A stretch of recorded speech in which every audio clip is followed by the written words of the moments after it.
Hi, I'm Brittany and this is Leo, and today we're going to show you how to do a paw bandage.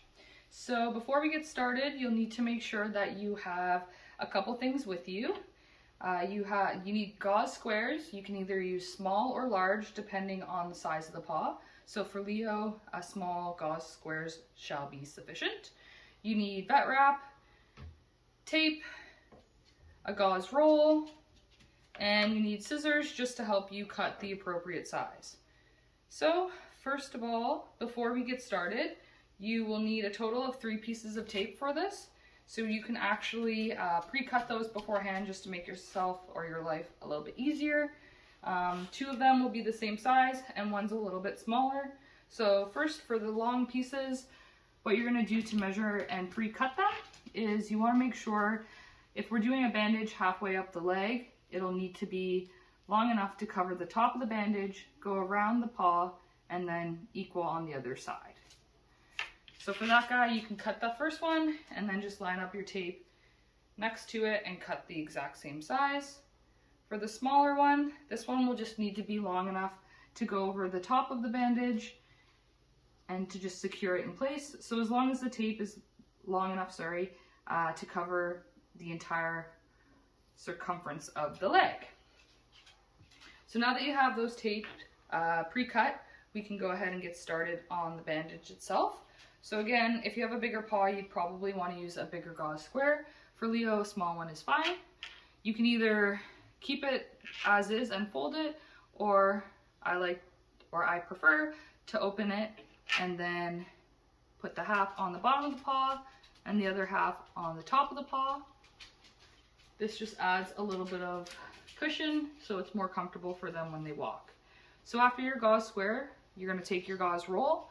When we roll gauze roll as well as vet wrap, the idea is that you're going to have the roll on top of the gauze that's coming as opposed to the bottom.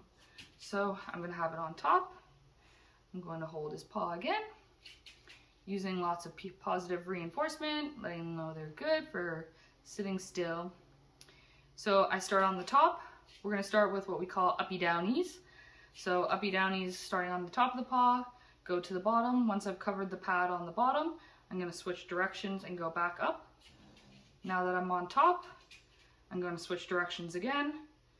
Oh, it's okay, it's okay. From top, I'll go back down. So you want to do this about 3 or 4 times, again, just to add some comfort for them. So now that I've done that 3 times, all you have to do in order to change direction is just change your gauze square and turn it sideways. So from there, the idea is that you want to cover the sides of the paw that you have left bare because of the gauze square. So when doing this, you want to make sure that you cover all the fur as well as all the gauze square. When I'm moving up the leg or up the paw, you want to make sure that your new roll covers half of the paw and half of the gauze that you had just done. Trying to keep it as smooth as possible. We want to roll the gauze as close to the paw as we can, as opposed to way out, because that can add to more tension and it makes them uncomfortable. Good boy. Okay, so then continuing, I want to cover half the gauze. It's okay, sweetheart. And half the leg. Good boy. Half the gauze and half the leg, trying to keep it as even for tension as possible. We want it tight, but not too tight to cut off circulation, not too loose that it'll fall off. So when you feel like you've covered sufficient amount of the paw, you can go ahead and cut that. Good. It's okay, sweetheart. So from here, now we're going to use one of the first of our pre-cut tapes. These are the longer of the 2. So we're starting at the top of the bandage. We're going to go, good boy, from front to back for this guy.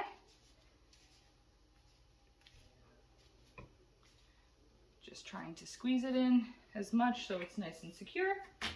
After we've gotten the first one, we're going to take the second long piece and we're going to do that from the left to the right or from the right to the left. It's okay, sweetheart. and to the side. Unfortunately, my tape is not the stickiest. There, once you've done that, trying to stick this tape as best as you can, we're ready to start with our vet wrap. So same idea like I had said with the gauze roll, we want to roll the vet wrap on top as opposed to rolling it on the bottom. So I'm just gonna make sure that my vet wrap roll is on the top. Same idea as with the gauze roll.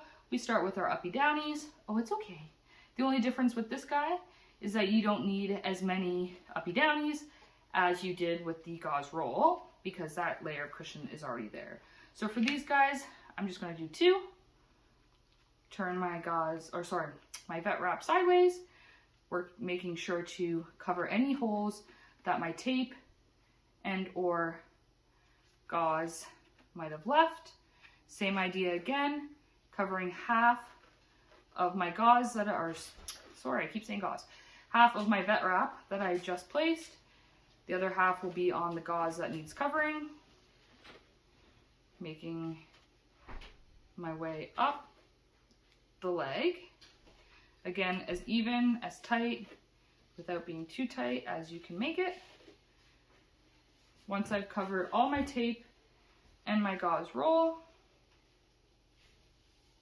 you're good to stop. I've already actually cut this one. If you haven't cut it, then now is the time to do that. Just pushing it into itself will help it to stick as well. This is the time that you would use your shorter tape that you've pre-cut. And then for this one, you want to make sure that it's half on the fur and half on the vet wrap. And that'll just help keep the bandage secure so it doesn't slip off. Putting it nice and snug and wrapping it into itself.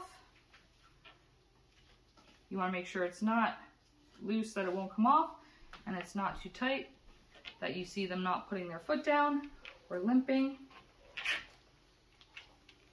And then give them some treats for being good. Thank you.